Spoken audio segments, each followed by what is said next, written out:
Francis, a couple of days ago, in response to a question, you mentioned, forget about the past, forget about the future. All that counts is the now. And in the now... I said that in terms of what to do. Yes, and this is kind of a question along the lines of what to do. And so in the now, you said there are only two choices. Either you are in ignorance or you are not. So my question is, can you give me a couple of practical examples of how would I use these pointers in my daily life?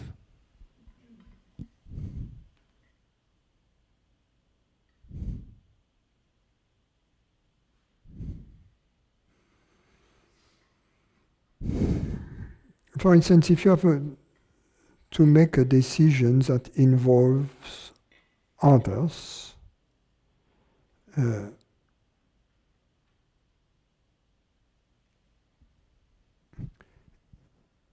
it's different if you grant others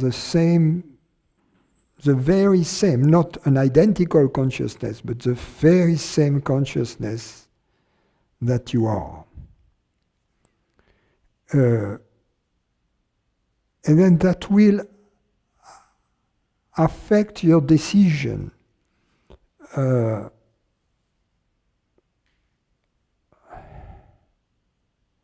will end up making a decision that perhaps they don't like. You see?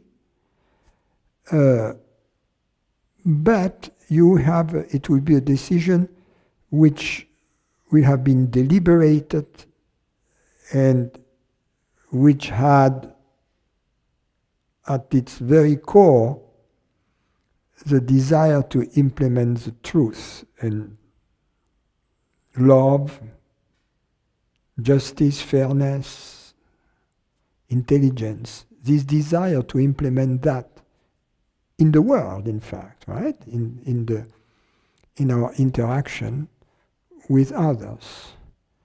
So that's an example.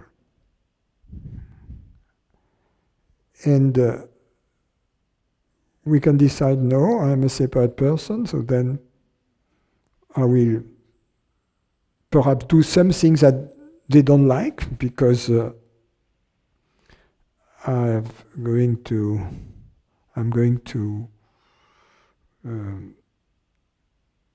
be egoistic in my behavior, or I'm going to do something they will like, but which is in the long run is a disservice to them, because it's going to condone a behavior that I shouldn't be condoning, for instance. So I'm showing that the decision could go either way, you see, and we cannot judge an impersonal decision by the way it goes, but by where it comes from. Yes. I have tried this method because I know you have mentioned this before, what you just said, but I have not been very successful, if I may use that word, thinking about it kind of retrospectively. But I would also like to say that... But in what sense not successful? I somehow thought you will ask me this question.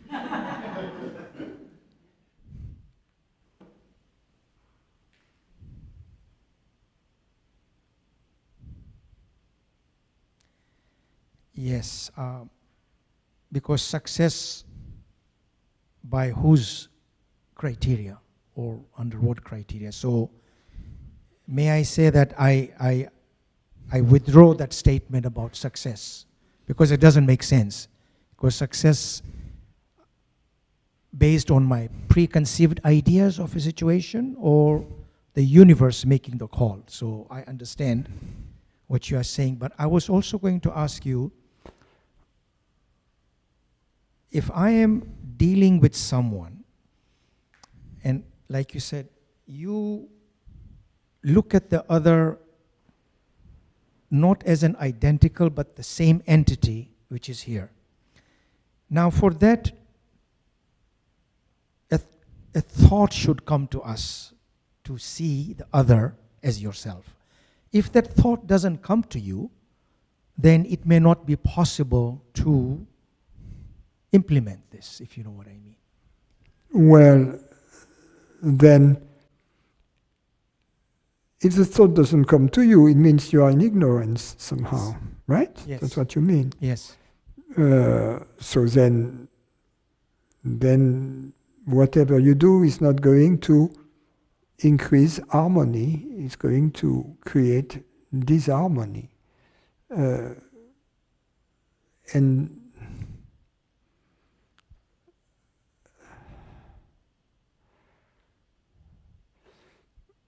so the impersonal decision creates harmony.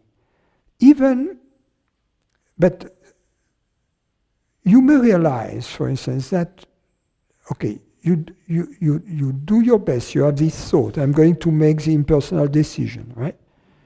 And you go for it. And then later on, you reevaluate it, you say, oh, I made a mistake in trying to find out what the impersonal decision was. It was an honest mistake, but it was a mistake. So the question is, what do I do now? So what I do now, I take corrective action, if possible. I do whatever is right, I apologize or whatever. I take corrective action. In other words, the decision is not impersonal over time. It's impersonal in the now. You see? And then you recognize it was impersonal. It was meant to happen, fine. No guilt. You see, no guilt. Even if it was personal, no guilt. So even more so if you make a good faith attempt to make an impersonal decision. No guilt. And it was perfect. And you'll see that it was really meant to happen and it was good for all parties involved. But then, take corrective actions, yes. Because in the now, it's always new, always new. The situation is always new, so you can reevaluate situations, of course. Context evolves, both from within and from without.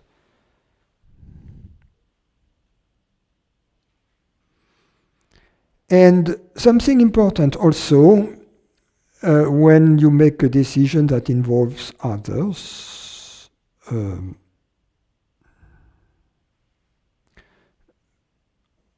I say often, put yourself in their shoes. And it is important to understand that their shoes are not your shoes. You see what I mean? In other words, the argument, I would do that if it were me. Not a good argument. Mm-hmm. Not a good argument. Because you have to see the situation from their vantage point. So it's not that you do to others what you would like others to do to you if you were in this situation. No. Because we're all different. We are all different. So it's really, you place yourself in their shoes so that you can understand where they are coming from. You are in your shoes, so you know where you are coming from. But then you leave your shoes and their shoes, and you take the shoes of the Supreme Court Justice, who has to decide what to do. You see?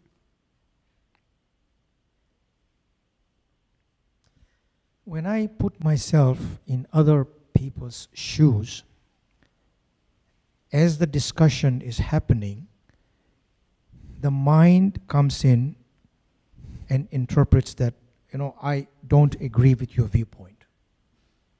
The mind kicks in and say, so that's kind of a zone which is tricky. How does one get out of this zone? Well, I don't agree.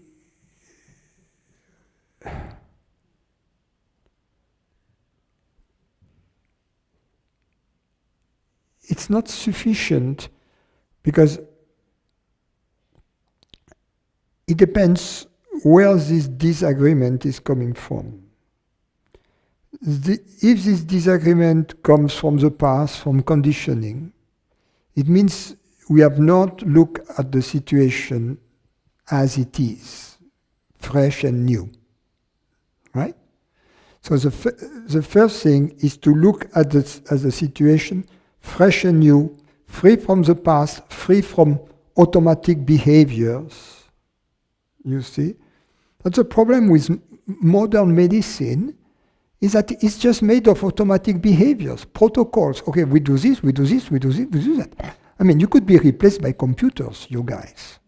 Pretty soon it's going to happen to you, right?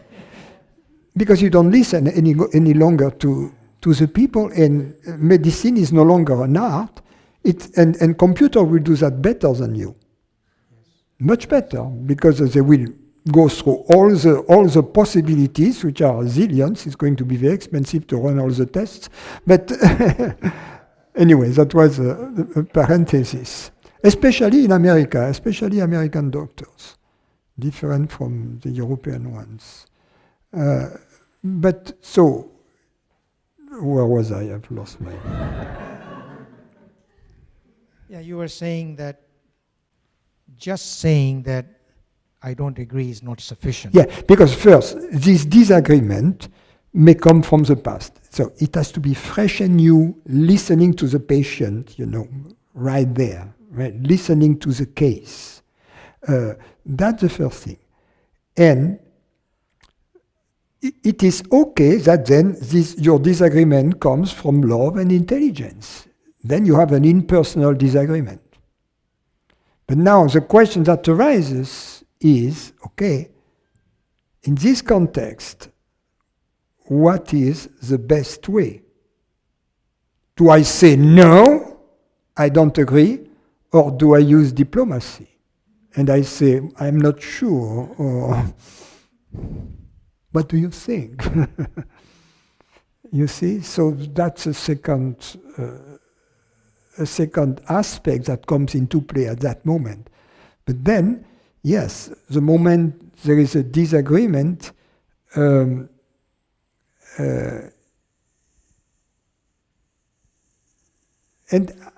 at the end of the day, we have also to respect the freedom of others. So if we don't disagree, if we disagree with something they ask us to do, right, and we feel, no, it's not good, it's not fair, it's not beautiful, it's not, then it's really fine, right? Because we say, no, sorry, at the end, I cannot do that. I'm sorry, I cannot do that. But if we disagree with something that is in their power to do, that belongs to their freedom to do, you see, we have to respect their freedom. We have to allow for people to make mistakes. We cannot be the commander-in-chief or whatever, and rule other people's lives. They have to make their mistakes and learn from their mistakes.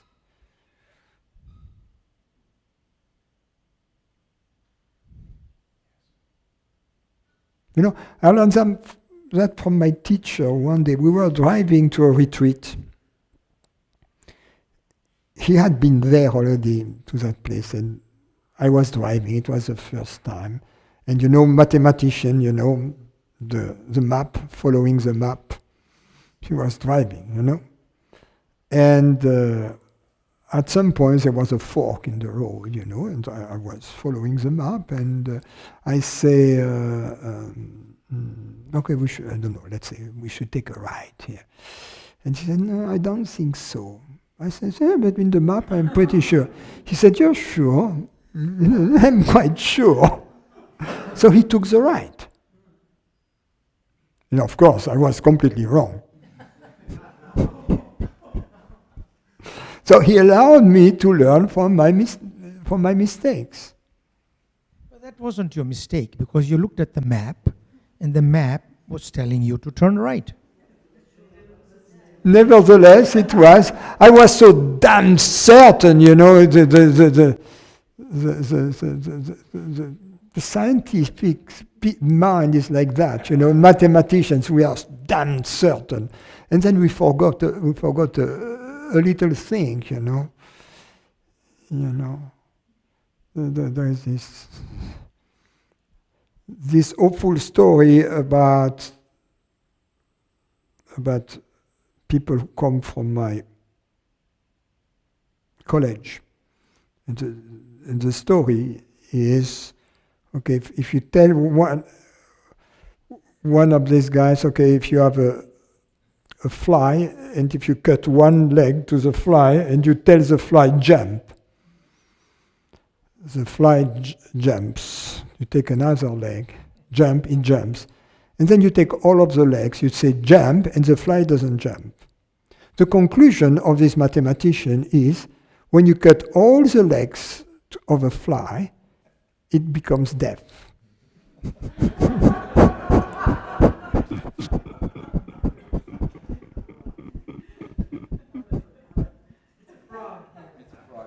It's a frog here.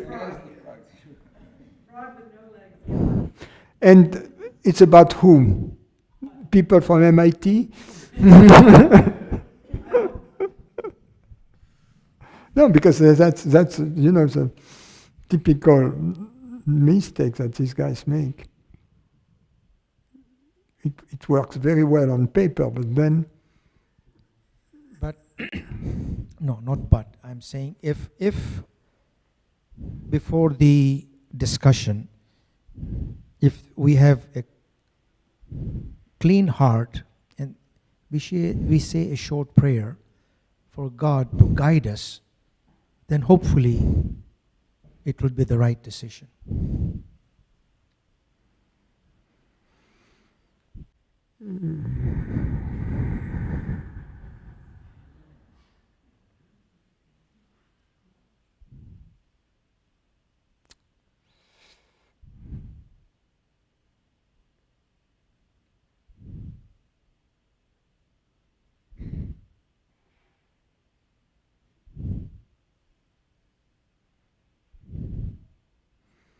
Well, it's better than nothing, but it's better to try to leave God out of the equation and to do the impersonal thing. I mean, when I say God, I mean not in the usual sense of the word, but really consciousness guiding you to make the right decision.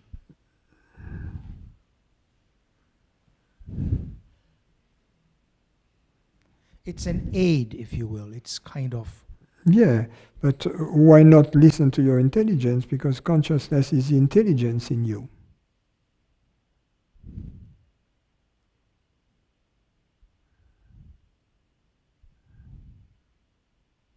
You see? Yeah. So I would have a problem if God tells you something which is different from your intelligence and your heart. I wonder which kind of God it is, you know? If God tells you kill the Jews, it doesn't necessarily jibe with your intelligence and your heart.